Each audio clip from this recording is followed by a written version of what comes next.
Hello everyone, welcome to MichinSports, the MichinLife edition. Crazy Life, 미친인생 episode 2 on this beautiful Friday, May 3rd. In May, time is flying. Alright, please hit that like, subscribe button, turn on the notification bell so you don't miss any new episodes. This past week with MichinSports, MichinLife, so far I've had a wonderful week on Instagram. It's on YouTube, this May 1. The hardest one seems like TikTok when I had the tan Pro Club hoodie. Kind of went off. And then this week, Instagram, the last 2 videos. And thank you guys who watch and listen. I appreciate it. Please support, spread the word. Okay? Hey, I shared my 3 new posters of my son's room. That's the thing, right? A rare breed. Asian American guy that's a Dodgers fan from Southern California, but grew up in Denver. So he's a huge Nuggets and Broncos fan. So representing one of each team. Old school Alex English jersey, a customized Shohei Ohtani jersey, and then a customized Michin Denver Broncos jersey. It would say MichinSports on NBA, MLB, it works. But with the NFL jerseys, it's like 2 letters too long, so I just put Michin. Goes perfect with this episode, MichinLife. And then I didn't pull out all the hats today. New one, previous one, a black and white clean, a black and white Dodgers one, and then current logo, older than I wish we could go back to that. Orange and blue, the orange crush. All right, getting into MichinLife.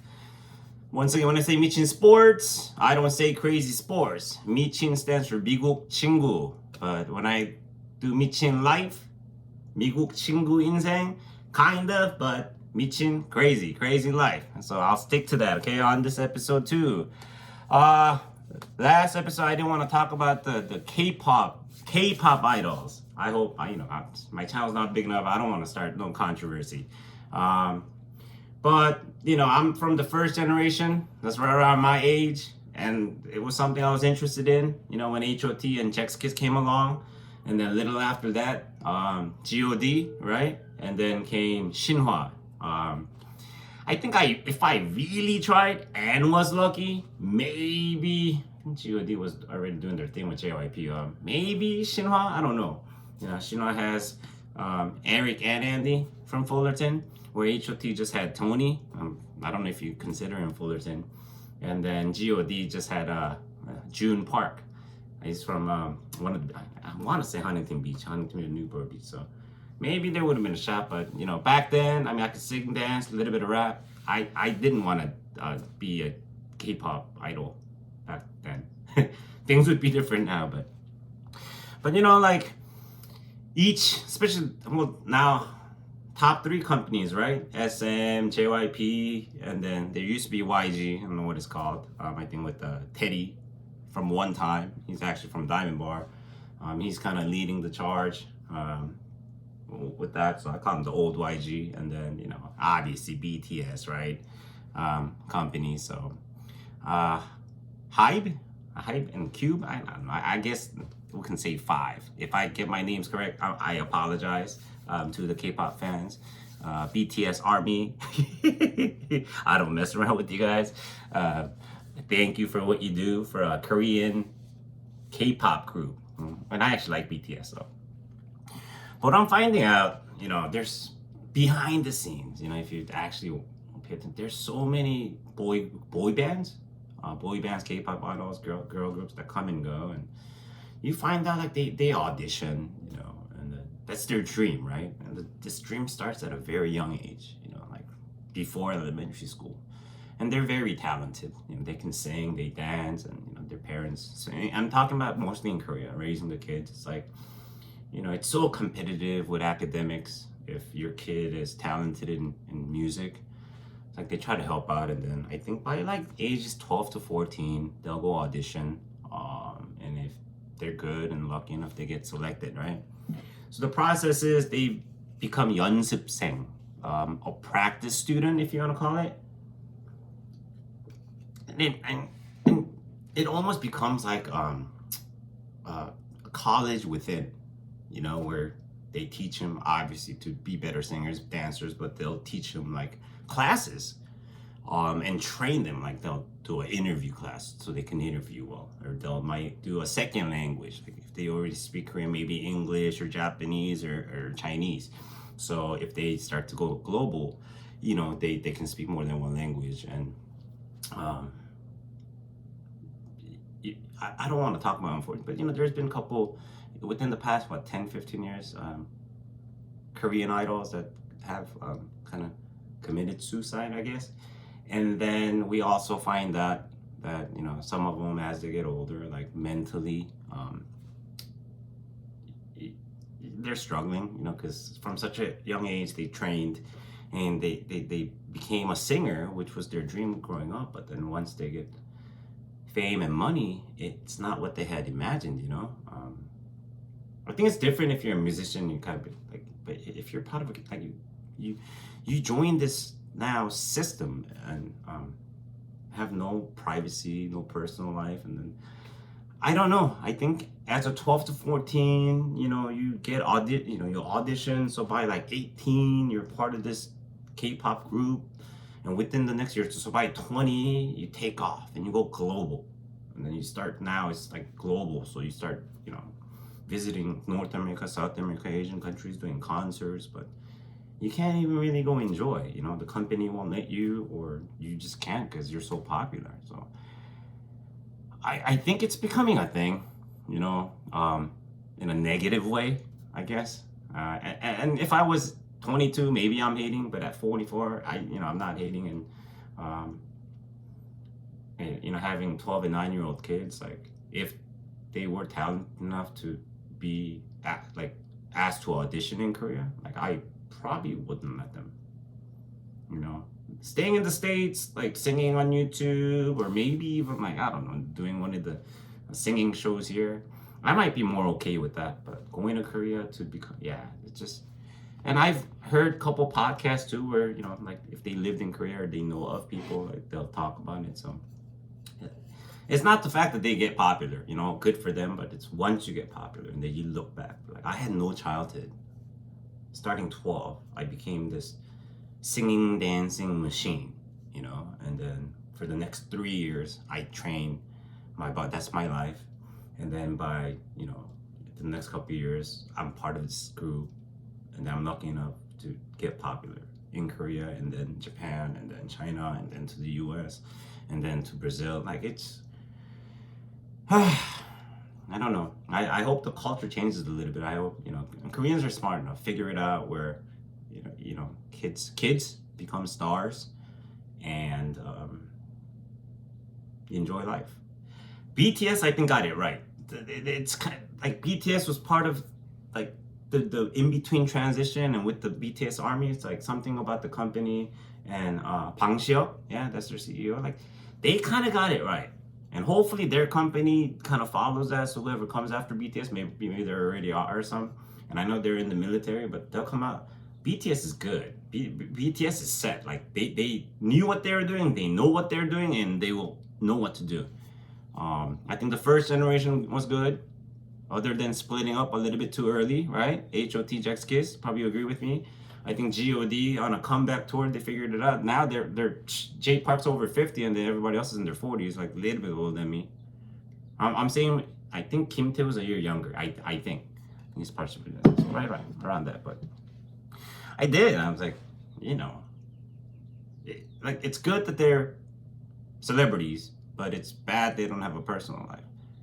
And after all, they look depressed. But if we can figure out a way to just be good, that'd be awesome. Like become a K-pop idol and just have a good life, enjoy life, visit LA, be able to go Beverly Center, Rodeo Drive, I don't know if you want to, but Santa Monica, Venice Beach, and enjoy it. Maybe they already do. Maybe I'm, but it's not always the case. I do think Korean American celebrities in Korea have it the best. So what I mean by that is they grew up here, they go to Korea, and they've become singers, rappers, or actors and actresses. But then at the end of the day, they come back to LA, New York, so forth, to, because the parents are here, the family's here, brothers, sisters, so they kind of rest here. And then, next album, go to Korea, do their thing for 6 months, 12 months, and then boom, come back to the city. I think they have it good. So far, but born and raised Korea, okay, my opinion within 미친인생 and the crazy life, so pretty much have like two home countries, right? U.S. and Korea. I think that's the way to go, but obviously that's not you can't decide, if you want to be a Korean citizen or a U.S. citizen. That's not up to you. So, I'm part of the immigrate to the U.S. Parents own a small business. English is not, it doesn't come easy. Some of you in Korea or in the States, where you have dads or your moms, in the corporate world, they get dressed up and have a 9 to 5 or, whatever the hours are, Monday through Friday, have weekends off. Like, I wonder what's better. If you only know one side, then you can't compare. If some of you guys have experienced both sides, I wonder what is better. I can't say. I can't, because I don't know really the corporate world. My parents haven't done it. I haven't really done it, so it's something I'm curious about.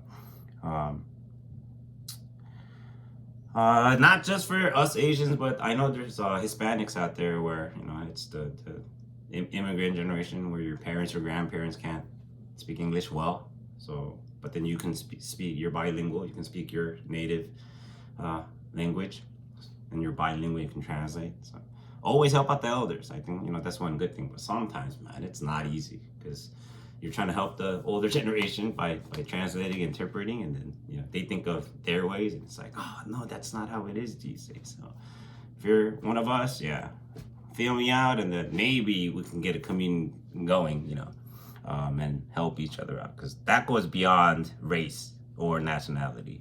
So yeah, not easy though.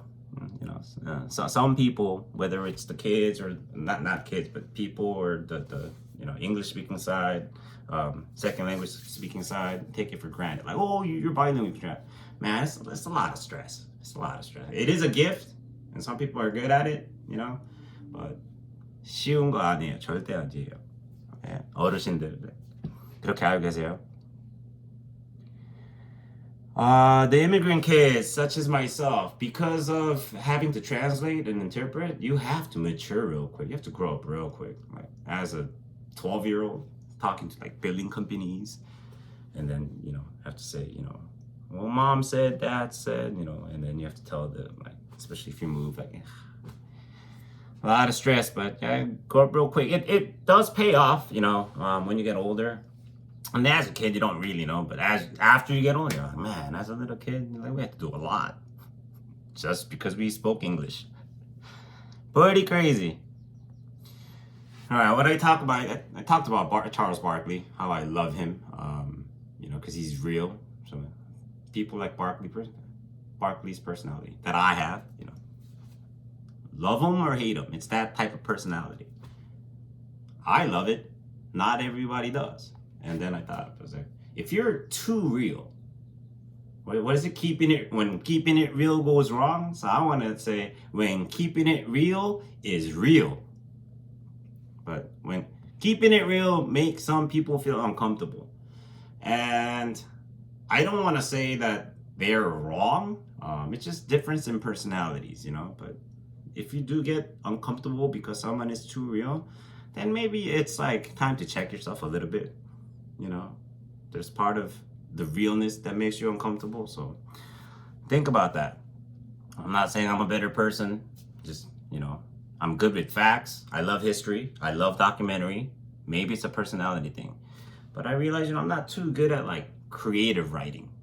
I can't sit there and think of a story that I could, but so hence I love watching like history stuff, like who Alex English, like I wasn't on the, I studied David Thompson, Dan Issel, Broncos too. I watched Elway, and before that, like I can't name too many, but And Dodgers have deep history, like the Brooklyn Dodger days. I wasn't born yet, but you know, I love history, especially with sports. I sit there, look at Brooklyn Dodgers, how they moved here, how New York loses a team.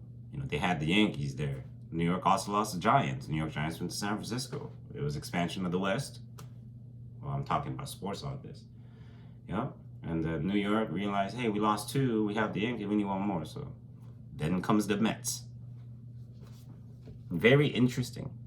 A lot of the West Coast teams, you know, that's how it was. Expansion of the West, and rather than an expansion team back then, a lot of teams from East that were that wanted to make more money. You know, it was like a business. Came out West. It was like it's like the gold rush of the sports teams. So. Lately, you know, this is something for me to vent, right? And it's been helping a lot. You know, yeah, if my channel, you know, through YouTube, TikTok, Instagram takes off, hey, like I love to do this. And the more viewers and listeners I have, yeah, it gives me more of a reason to do it once, twice a week. And why not, right? And I do get to vet. And then, you know, some people have said like, oh, you know, like, you seem angrier these days. I'm like, no, you know, I'm actually just venting. So if I seem angry, it's just the way I am. Not an angry person. So, but I do get a little bit more angry towards those fake people. Again, you know who you are. I don't name names, right? All right. I just customized to Denver Nike. Sorry, I have Dodgers Nike, so why not have Denver Nuggets, MichinSports, 88. Just the other day, I listened to Dumbfounded's podcast episode with Steph's one of the co-hosts, and I think his homeboy that grew up in New York is Rex. I think, if I'm wrong, I'll check that. And at the end of that episode, they talked about like mental health and state of mind and stuff. It was very interesting because I know, like I said, they're a little bit younger. Me, within my friends and group of friends and circle, we kind of been going through it. I think because, you know, I've attended 2 funerals and, you know, getting older, right? And just kind of keeping it real. And it was interesting. So I've been kind of talking to friends, family about it the past 2 months. And then on this week's episode on Dumbfounded, they talked about it. So it's kind of good, you know, open discussion with people you care about. And some people don't want to hear it. They get uncomfortable. It's like, hey, you know, people like us, we bring it up because we care. We care. We love you. It's not to call you out or make you look bad. Steph from that channel, you know what I'm talking about. That's what it sounded like. So, yeah, with my friends passing and me seeing a new doctor, like there's something that I found out with hepatitis A, B, C. You know, I think we're all vaccinated when we were born or as babies. You know, it's one of those shots. And then I'm starting to find out like something within Asian men. I think it's just men. I don't know if it's Asian men and women. Like starting your mid-30s, the vaccination, I heard in some Asian people, can wear out. So you have to get tested, and you might have to get another vaccination for hepatitis A, B, C. And if, I guess, you know, if it goes unnoticed, then there is a chance, like, for you to, for example, you know, that's the best thing I compare it to, like, have a late stage liver cancer, you know, and not have too long to live. So for those of you out there, if you haven't, if you're in your mid-30s to mid-40s, please go just, you know, get some blood work done. Go see your doctor. And get, you know, just, yeah. Right. Or you can even ask your doctor about it, see how it works. I don't have the exact word. This is not, I'm not a doctor. This is not a health channel. It's just something I wanted to get out there. And if it's more than Asian men or women, you know, beyond races, then, you know, please share with us. Let's just try to help everyone so we're healthier. You know, like I told you, I'm good at taking notes because it's fact writing, and that's how I'm doing the shows. I have a bunch of list of cars and places that I've lived, and it's happened because Not because I was rich, but the other way around. Because growing up and living was hard. So later on, I will share. You guys be like, wow, you've driven so many cars and you've lived in so many places. Yeah. And when I do, it's not because he was rich. It's because he like, struggled. And then when I say he struggled, I don't want to compare it to like I don't want to hear like you call that struggling. No, in my own ways. Okay. I tried this show 4 years ago during COVID in Korean. I did the Dodgers like in Korean. That was the thing. 미국 친구의 친절한 스포츠, 미친스포츠. And I realized my Korean is pretty good. It might not sound like it. And I noticed when I talk to the elders in Korean, like, so when people ask me questions, like if we're speaking Korean, when people ask me and then I answer back, obviously in Korean, then people are like, oh, your Korean's pretty good. But I realized if I have to conduct the conversation in Korean, then sometimes like I don't know what to say. So I think that's different. So 네, 아무래도 미국 산지 이제 35년이 넘었는데 당연히 액센트는 있겠죠. 근데 웬만한 사람보다 한국어 잘해요. 네. This channel, I said Konglish, but I don't even know if I've been speaking 1% Korean. The Asian older generation, yeah, I'm way better when I'm asked a question. Let me vent right here. So the elder Koreans, right? Sometimes when I talk to them in Korean, and then like I don't know all the vocab, especially the rarely used words. Everyday conversation is easy, and then when I get stuck, and then that word I can't say it in Korean, so that's when the Konglish kicks in. So I say the word in English, and some of the older generation, I don't know if they mean to do it, but they like laugh at me, like you don't know how to say that word. I'm like, oh, I could say everything else, I just don't know that word. I never use that word, and they'll go ha ha ha, and then they'll feel good how like they know the word I don't. But then back on my mind after it's over, I'm not trying to be. I'm like, you've lived here for 30 years. You barely speak English. Why are you like laughing at me for not knowing one Korean word? I don't get it. If anything, it's like maybe that's a generational difference. Like it'd be awesome if they told me the word and then like taught me like this word, or to even like this word means that because of. I'm like, thank you, and then we would move on to the next conversation in Korean. So, nah. Will I call the elders out? I will not. 근데 혹시 알아두시면 좀 이해 좀 해주세요.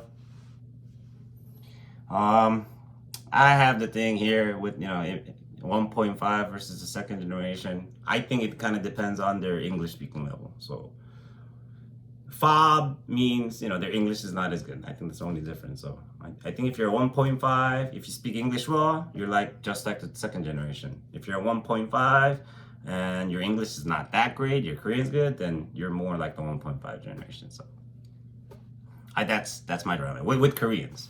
I probably works with other Asians too, I would imagine. I have stuff here about what happened the other day about the Palestine protest. It happened 2 days ago now, on Wednesday, May 1st. I heard UCLA was a big one. And then throughout the US, I think there were more. And then they said about 2,000 people were arrested. Yeah, I don't want to get into political stuff. But I will say, why can't we just all get along with everything going on? As raising kids in this world, one of my dreams and hopes. Why can't we all just get along? Sports is for fun, man.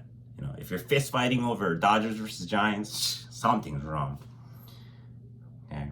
One thing I wonder about. So I've had the iPhone since the iPhone 4. I think I've upgraded almost every single one with Verizon. And then I use the calendar option to know people's birthdays. Family's birthday. It helps me. I really like numbers. And then lately I've noticed like the holidays pop up, but like some of the holidays are the non-Christian Catholic holidays, and it's not a US holiday. So I wonder what Apple's doing as their default, where those holidays pop up. I don't mind knowing it, but I don't know if it should pop up on the Apple calendar. It should be an option. Maybe there is. I didn't see it. Yeah, this coming Sunday is a it's on my calendar. Non-Orthodox Easter Sunday. So, I was curious enough to type it and read about it. I guess. We have how many different calendars, how many different holidays. That's us, though, human beings. All right, guys. It is a great Friday. I have a couple things to do. I will be back with MichinSports next week. Kind of excited to talk about some of the new sports stuff. Represent Dodgers, Nuggets, Broncos when it comes to sports. All right. 미친인생, Crazy Life, MichinLife 봐주셔서 감사하고요. Everybody, 좋은 주말 되세요. Have a great weekend. See you next week. Peace out.